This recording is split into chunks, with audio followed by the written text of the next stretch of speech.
a quiet town, a loving family, and a single night that would forever shatter Villisca, Iowa. Over a century later, the questions still echo: who crept into that house on June 9, 1912, and why, on a warm summer night in 1912, the Moore family returned home from a local church event they tucked in there for children, and to young guests. Lena and Nina Stillinger settled into the guest room, but while they slept, a shadow moved through the house. One by one, each of them was struck in the head with an axe. By morning, 8 lives had been wiped out. The killer even covered each victim's face, hung cloths over every mirror, and lingered long enough to make himself a meal before disappearing into the darkness. The next morning, a neighbor grew concerned when the house remained eerily silent.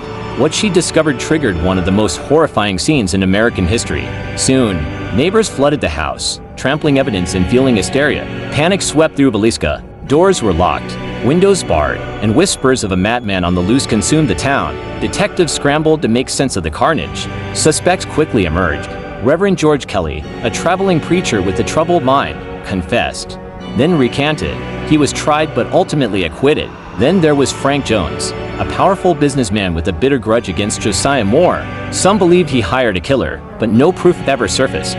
Others pointed to Paul Mueller, a suspected serial killer who left a trail of murdered families across the Midwest. But what could drive someone to such horror? Was it revenge? A business rivalry turned deadly? Or perhaps a disturbed mind, seeking pleasure in violence? Striking at random, leaving only terror behind? The exact motive remains lost to time, fueling endless theories and dark speculation. The murder weapon, Josiah's own axe, was left behind, covered in blood.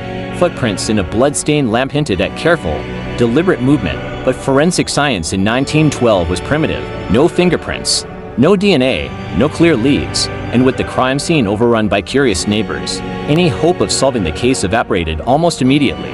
Today, the Villisca Axe Murder House still stands, a museum to tragedy and mystery. Visitors claim to feel a presence, hear footsteps, or glimpse shadows moving in the dark. More than 110 years later, the question remains: who killed the Moore family and their guests at summer night? Was it a local grudge or the work of a wandering madman? One thing is certain: Villisca never slept the same again. What do you think happened in Villisca? Could the killer have been someone close? Or was it a stranger passing through? Let us know your theories in the comments below. And if you love diving deep into unsolved crimes and chilling mysteries, don't forget to subscribe and hit that notification bell, because here, no crime is forgotten, no truth buried.